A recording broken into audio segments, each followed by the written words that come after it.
Come on. Man, we've been busy this week. We had a great turnout. Yesterday, we had, I don't know how many people, we had a big turnout. We did Feed My Starving Children. It's an organization that literally feeds children in a lot of third world countries. And our group, our DCI group, we bagged enough food to feed 96 children for 1 year. Come on, 3 meals a day, 1 year. Come on, give Jesus a hand. So if you missed out on that, I'm sorry. But there's a lot of things that are going on. I want to encourage you to get on the app so you can know exactly what we're doing. And I don't know if they announced this. I wasn't sure. I was kind of in prayer over on the side over there. But tomorrow night, we're having a group gather here. And we called it, what'd you call it, Ruben? Candy cane? Candy cane. So basically what we're doing is we're going to put a candy cane on our flyers, and we're going to go out to a couple locations, and we're just going to go out there and invite people to a Christmas service. Now, you can't invite somebody if you don't have people there. So I want to encourage you, what time we're going to be here tomorrow night? 6? We're going to be here at 6 o'clock tomorrow night. I want to encourage you to come be a part of that. We're going to go out and invite some folks to our service. Now, let's just say if you can't, like you absolutely can't, then I want to encourage you after service, when you walk out of this place, grab some of these invites. Go to the dollar store somewhere and buy you some candy canes. Because you got to give a candy cane with it, because people like candy canes. We had some out there. I was watching the kids. They were sneaking around. Every time the first impression would turn their head, candy cane would disappear. So I want to encourage you to do that. We have, again, our Christmas drive is going on out there. And super cool is I have a special message that I'm going to share with you on December the 24th, that Sunday. We won't be in-house, but we're going to do it online. So I want to encourage you, get your family in the jammies, get your hot cocoa, and put the gifts to the side and bring everybody in. And because I believe I have something that God's beginning to, this is our word, finish strong. But he's setting us up so that we can finish strong this year so that we can enter into the new year even stronger. Come on, somebody. So I'm excited about what God's doing. I'm excited for a lot of things. I just love this time of year. I think back, and I remember years ago not having any resources and didn't have any finances, and I was just got married and starting a young family. And I remember we didn't have anything, and somebody had, miraculously dropped a little tree off at our apartment, and we were living in. I'm not sure how to describe the apartments where we used to live, but they were low income, and because we were there, we had no income, but we had Jesus. And I remember we popped popcorn, because we did have some old popcorn, and we had some string and a needle, and that was our decoration. And I remember us laying under the tree, just looking at it. I think there was one present under the tree, but we just laying there, just fascinated by the time and the season, because in our mind, Jesus was so good to us. And sometimes we get to looking at things not realizing how good Jesus has and is good to us, because what we do is we tend to look at things that we don't have versus taking an inventory of the things that you do have. Turn to somebody and say, you're really a lot more blessed than you think. Come on, look them in the eye. They can't hurt you in this church. We got you covered. Nobody can touch you in here now. They may get you outside, but nobody can touch you in here. So we're talking about finishing strong, and I don't know if you were here for last week. We had Dr. Curving in the house and had an amazing service with him, and he sent me a text the other day, and he said these words. He says, God is up to something in DCI. So I want to encourage you to get ready. We got so many revelations last week. December is the year that most people want to just coast through to the next year.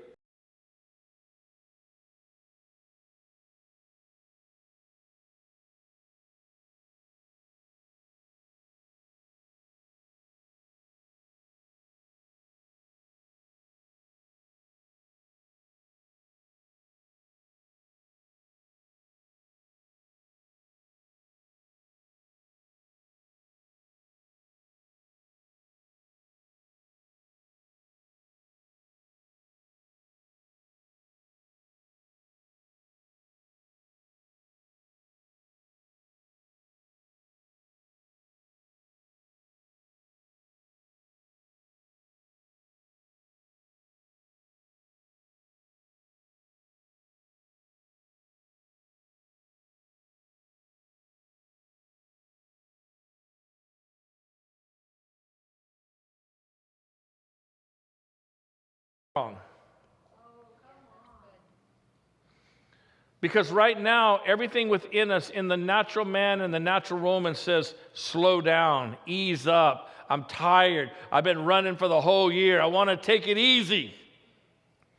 And this is not the time to take it easy. This is the time that you need to kick it in gear. Come on, somebody. When I was a kid, I was in I ran track my whole life, and I was very fast.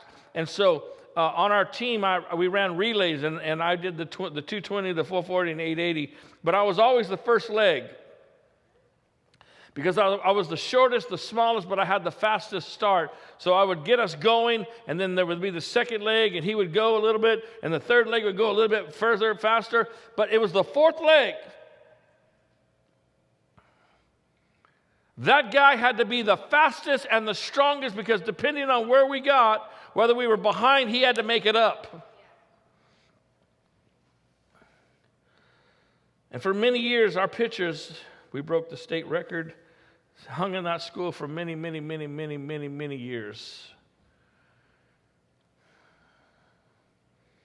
Because the coach taught us that you have to finish strong. You have to finish giving it all you got. See, right now you got to fire up your faith. You got to fire up your expectation. Ooh, come on. You got to fire up your hope. There's some folks in here, you need to fire up your vision. You know, I was driving to church today, and I was on the I-17 driving south, and I look over and I see one of these buildings, and it said for lease, it's 3 stories. It's probably 100 and something thousand square feet. Hundreds of parking places, and all of a sudden, I got this vision. I seen Destiny Center. And I was like, and then my mind was like, oh God, you couldn't even afford to pay the water bill on that building. Come on, my mind started trying to take me back into reality, but how many know God is not a God of reality? He's a God of supernatural. And I started thinking to myself, oh God, sometimes we want to look at what we think he can do rather than what he really could do. Because a lot of times it's easy to sink down, to drop down, to lower the limits so that we can actually believe it. Instead of really taking the limits off of God. Did you hear me? You see, God has no limits other than what we put on him. Oh, come on, somebody. I got a word. I'm a gonna. Ephesians 3:20. This is the Amplified Version. It says, now to him who can. Now to him who can carry out his purpose and do super abundantly more. Now to him who can. I want you to shout this out with me all together. He can when I get to 3. 1, 2, 3. He can. Oh, that is like a dead man called. No. I said shout it out. Come on, follow directions. 1, 2, 3. He can. See, I'm trying to convince you that he can. And your flesh will try to convince you that he can't. God said, I can do. And we're like, he can't do this one. I can do. Oh, no. We got too many bills. I can. No, the company's going down. I can. Oh, but the doctor said. It says, now to him who is able to carry out his purposes and do superabundantly more than all that we can dare, ask, or think, infinitely beyond our greatest prayers, hopes, or dreams, according to the power that is at work within us. The King James Version says it like this, now unto him that is able to do. Now unto him that can do exceedingly, abundantly, above all that we even ask, think. according to the power that works in God. No. This super abundance, this super everything is according to the power that is at work in us.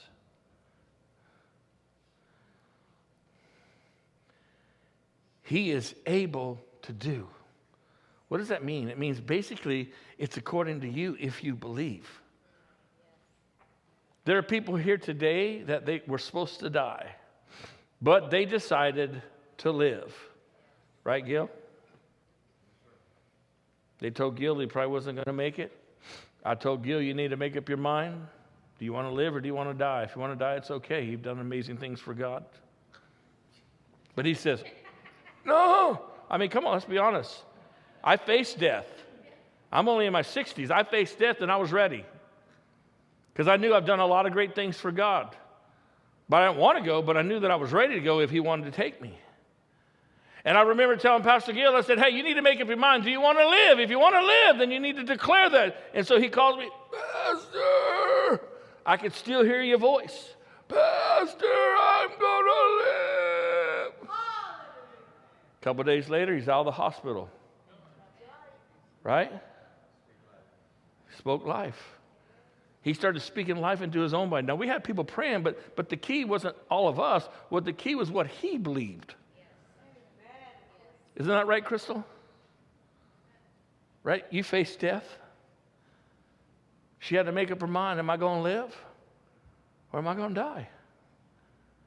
See, according to the power that is at work in, see, able, he's able. The definition for able is having sufficient power, skill, or resources to do something. In other words, God has all the power. God has all the skills. God has all the resources to do anything he wants and anything we need. He is able to do. Here's the first point. You got to get it in your spirit that he is able. See, because here's the battle. The battle is that you and I will battle. We'll battle and we'll believe that he's not. He's able to heal. Oh, God, I don't know. He's able. Then we look at the bank account.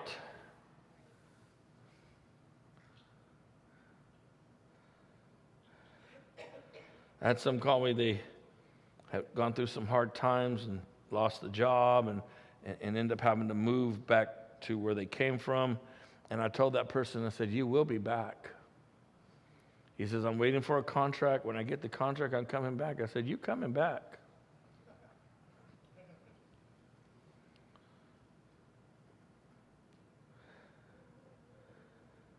Everything comes down to what do you believe? See, if we have enough belief, we can fill this building up. If we really believe, we could fill this building up 2 or 3 times. If we really believe, your whole family could be saved and come to Jesus and be healed. If we really begin to believe, we would see revival break out. Before it breaks outside of you, it must break inside of you.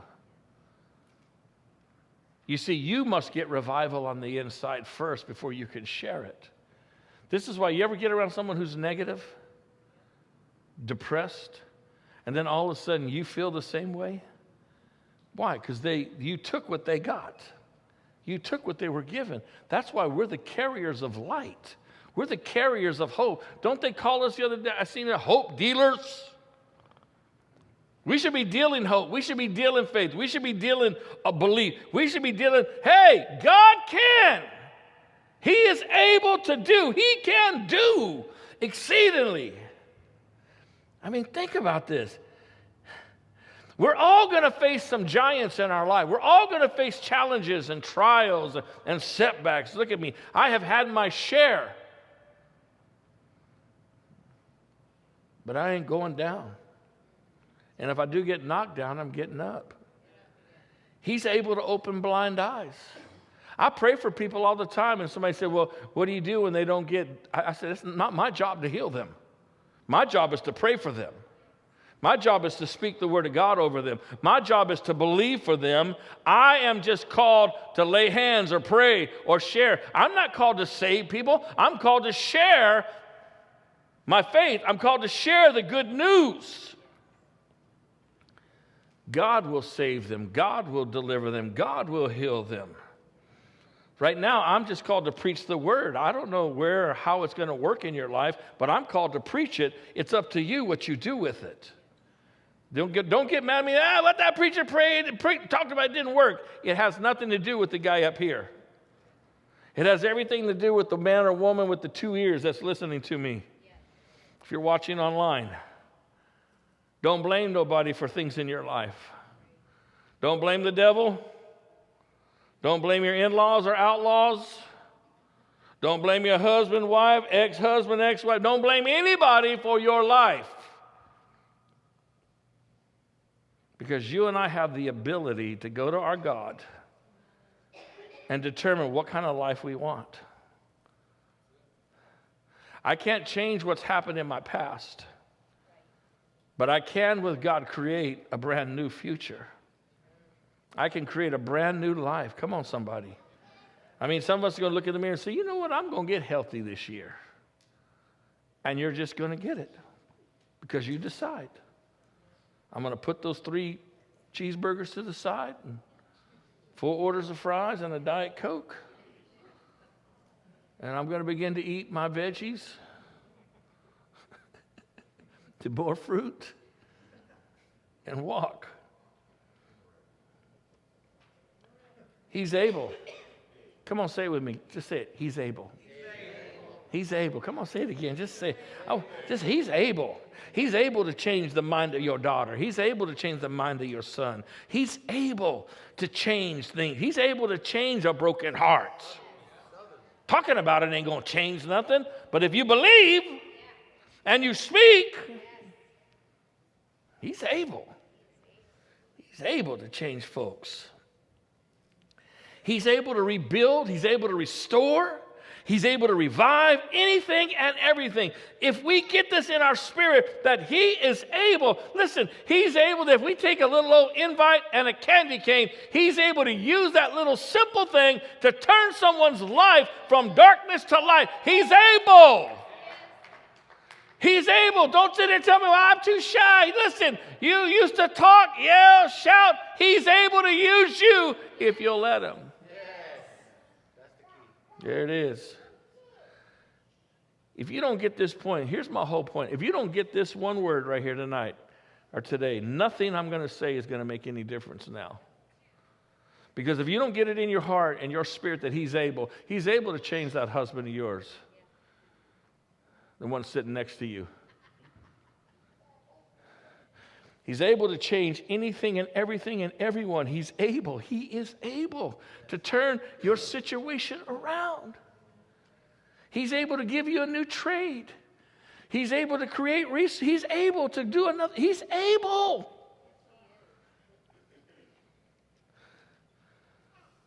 Priscilla Schreier said these words, now is the time to know that God is able and to connect your current reality with God's present ability. You see that word? God is able to connect your current reality with God's present ability. So maybe you don't have now, but God does. Maybe you don't feel now, but God's got it. Because you can connect your current reality with God's present ability. What is his ability? He can do anything. Whew, come on. My wife and I stayed up at the Boulders Resort for our anniversary, 38-year anniversary.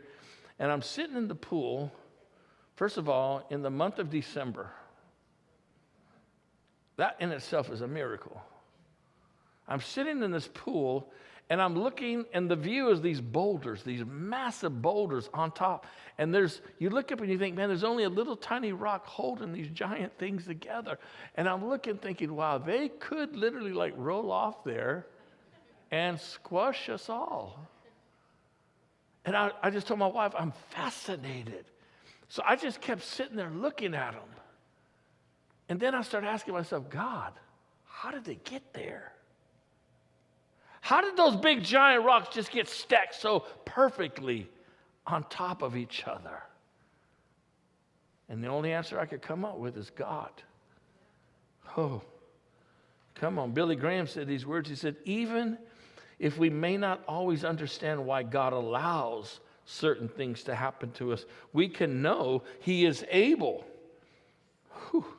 He is able to bring good out of evil. He is able to bring triumph out of suffering. And I'll give you one more. Max Lucado said these words. God is able to accomplish, provide, help, save, keep, subdue. He is able to do what you can't. Did everybody hear that one? He is able to do what you can't. How many believe there's some things you can't do? I got some things right now I know I can't do. But He is able to give me the strength, the power. He's able to help me to do certain things. He says, He already has a plan. God's not bewildered. Go to Him. Our God is all powerful. Think about this. Our God is all-knowing, and our God is everywhere, so nothing catches Him by surprise. He's able to do exceedingly abundantly above all that we ask or think, according to the power that works in us. This says trust. The first is believe. The second word is trust. And you say, man, Pastor, these are almost like the same things we hear every service. Why? Because those are the key to unlocking what God has for you and me. These are the keys that actually get us from here to there. And I just know this. You ready for this? We have to hear it week after week after week after week after week. Why? Because as soon as you walk out of here, you're going to deal with you. You're going to deal with the enemy. You're going to deal with your negative thinking. And it's going to begin to battle everything that God said. He says, I love you. You walk out of here and He's like, no, He don't. Nobody there does. That's all He does. That's what happens. And then we have some beliefs going on that just says, no, he ain't going to change. She ain't going to change. No, they just no good. Exceedingly, abundantly, listen to me. What can God do?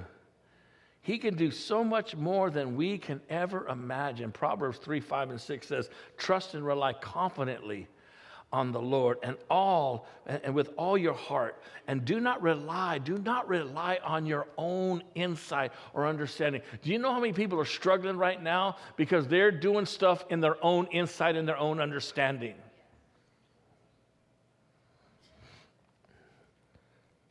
Now I'm going to say something that's going to make some of you mad right now. I'm going to say it anyway. There are people that are outside of the church because they got hurt. And the problem with the people that are sitting here is you think that the one that said this, that's the one that hurt them. That's a lie. So what do? We sit around talking about what they did rather than realize what's keeping them in that place. It could be some of us keeping them there because we keep rehearsing things and talking the same junk. But it says right here, what's keeping them there is they're relying on their own insight. I got hurt. Lily, you hurt me.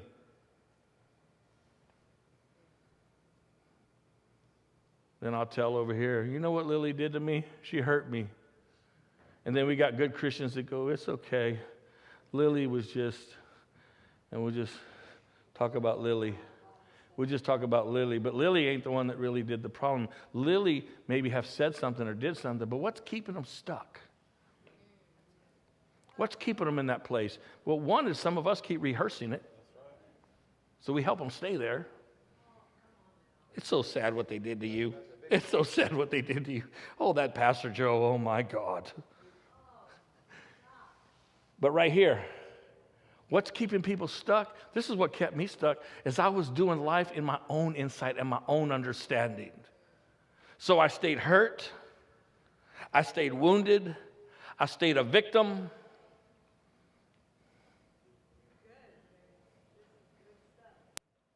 You know what Jesus said when he said, he would look and say, get up and walk. Blind eyes be open. He'd spit in the dirt, get that spit, and put it on the eyes. That's gross, ain't it? But that's how Jesus did it. He wouldn't let people talk about their problems. He wouldn't let people talk about who hurt them. He would address the real issues. And most church folks don't know how. Instead of letting people rehearse their problems, rehearse their hurts and wounds, why don't you speak life? Why don't you curse the darkness? Why don't you show them what God said? Do you know how many wounds I got on this body? Do you know how many wounds I got in my heart? Ask me. 0. I got no wounds. Have people hurt me? Have people done me wrong? Have people talked about me? Oh, God. Yeah. But I got no wounds. You know why? Because Jesus is my healer. Jesus is my deliverer. I can't stay in that place of hurt.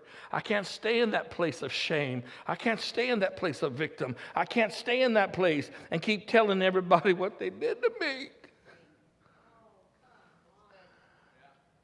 And I got to get some people around me that ain't going to sit around and just listen to me. I got to get around some people that can point me to Jesus and say, you know, it's time you stop it's time that you stop babying that wound and be healed. It's time for you to rise up and walk. It's time for you to stop talking about the mountain and speak to your mountain. You know what they did? You know my ex-wife did? Okay, she did. It's done. Get up, go on.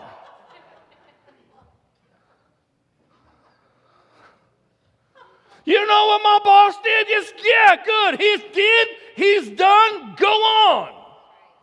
See, the problem is you can't create anything else as long as you keep rehearsing. Don't you remember little kids, my brothers and sisters, they would always go whining about what one of them did. I was the oldest, and so I had a sister and a brother, and they would always whine about what I did. But they never said what they did. If we're going to finish strong, we got to get some serious stuff done here. Because you don't want to go like this into the new year, or like laid halfway across the finish line, half of you stuck over here and the other half over there. We're going to finish strong. We need to pick it and say, come on, it's time. Remember what Jesus told the disciples when they were mistreated? He told them, shake the dust and go on. Don't sit around and go, look what they did. They didn't respect me. They didn't treat me with respect.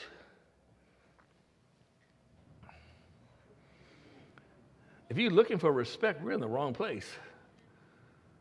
The enemy is not going to respect us. He's threatened by us. And do you know what he wants to do? Is he wants to handicap every one of us.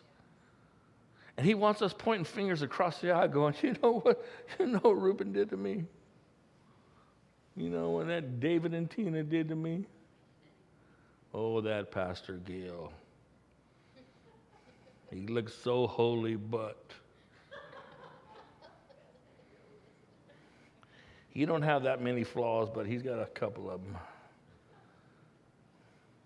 We all do. Because we are human. Do you mind? I'm going to wrap this up here. You sure? No, I'll throw it to. Oh, you sure? Okay. So you just want the mantle, don't you? Is that what you're trying to grab? She's trying to grab the anointing. You see that? Throw your mantle on me. Let me bring this to a close. You guys ready? How many know he's able? He's able to heal your sons, daughters. He's able to get them out of relationships where they're just living together. He's able to turn them around, get them married, and get them right.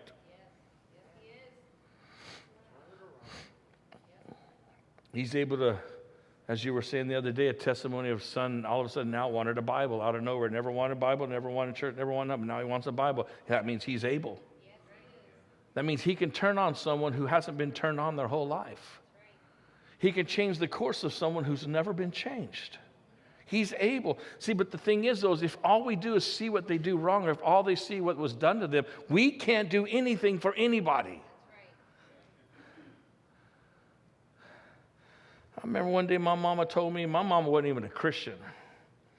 The boy beat me up. My mama she went and picked him up and brought him home, made me fight again.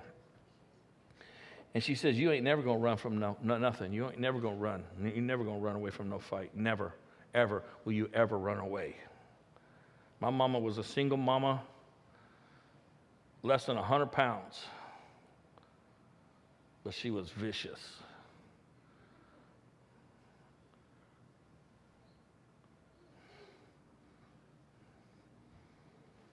How many have had some hard hits this year? Lift your hands. Come on. Come on, lift your hand. Look at this. Okay, guess what? Welcome to the crowd. Welcome to the family. Welcome to the family of fighters.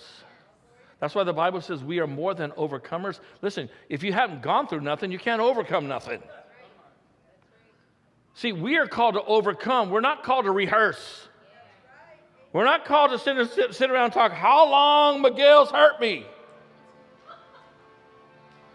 Do you know every service I tell Miguel, loosen up. Come on, brother, get those fingers like fire on that guitar. It's going to make me want to learn how to play. I tell him every service, loosen, come on, brother, cut loose. Because you know how most musicians are? Well, you know this, right? They just...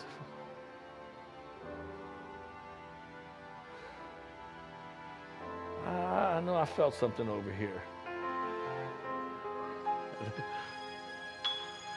I wish I had 100 guys like this guy.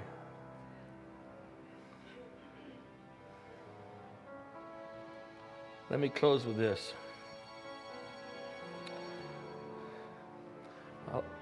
Elijah had a young man, his servant. And the young man looked outside, and all he seen was the enemy. Chariots of the enemy that had surrounded their place. And the servant went running back to Elijah, and he's crying, and he's telling, trying to plead to Elijah, and he's like, we're going to die, we're surrounded, they're everywhere. 2 Kings 6:17, put it up. It says, then Elijah prayed. Somebody say, prayed. And said. And I'm going to say this again, might make somebody else mad.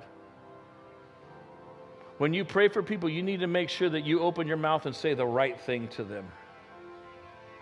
And Elijah prayed, and he said these words. Look at what he said over his servant. Lord, please open his eyes, that he may see. See, he can only see the opposition. He can only see the problem. He can only see the hurt. He can only see the wound. He can only see the face of the one that had betrayed him. That's all he could see. He could not see anything else, which is where most people are when they're wounded, when they're hurt, when they've gone through stuff. They can only see the problem. They can only see the opposition. They can only see what they don't have. And God is calling you and I to step into the place of Elijah and pray for people and speak. Lord, open her eyes that she may see. You see, the young man's eyes were open in the natural realm, but they were not open in the spiritual realm. You see, the servant could only see the enemy, could only see the opposition. But when Elijah prayed, Lord, please open his eyes that he may see. And the Lord opened the servant's eyes and he saw. See, the problem is most people are living by what they see. But after the prayer, it says that his eyes were opened and he saw. He saw into another realm. He saw hope. He saw deliverance. He saw freedom.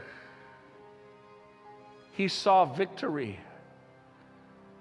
And what did he see? It says, and behold, the mountains was full of horses and chariots of fire surrounding Elijah. In other words, here's this layer of the enemy. And if you read the story, it goes on to say that as he's seeing all these, now he sees all the angels and all the host that is with God. He makes the statement, and you don't have to put it up there, but he makes the statement, he says, there are more with us than with them. See, when you step into that realm, you realize there are more with us. There is more of God fighting for your breakthrough than the things that are fighting against you for your breakthrough. There are more people praying for you to get your healing than the things that are trying to come against your healing. Lord, I pray. I'm going to stop right there. There are people in here right now, your eyes need to be open. Because all you see right now are the challenges, the things that you've lost, the things that you don't have. I believe right now. See, I see this building full. I see the parking lots full with cars and trucks and bikes and motorcycles. I see people standing in line to get into a service. I see multiple ministries serving all the different areas of community. But I'm going to pray for some folks in here. If you're watching online, I want to pray for some people. You know who you are because you only see what you don't got. You only see what you don't have. You only see what's happening. You only can see that your children are not serving God. You can't see God healing them. You only see that they're not here, but you don't see, and sometimes you only see what's in the bank account. You don't see what God is bringing. You know, sometimes I get there because I have to deal with the church and the finances, and there are times that I'm like, oh God. And I was sitting there this morning as I'm praying, just trying to keep my mind clear. My phone buzzes. And somebody, because I get alerts when people send money. I like that sound.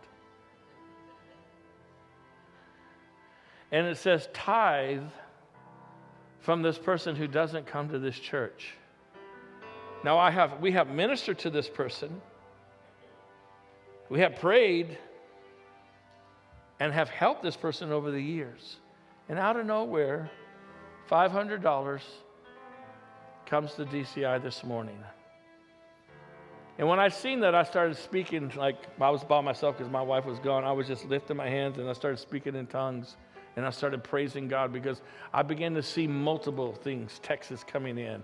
I began to see companies and businesses giving like God wants them to give. I began to see people so not afraid to trust God in their giving. I began to see like all these things started happening, and it was just off of one little text.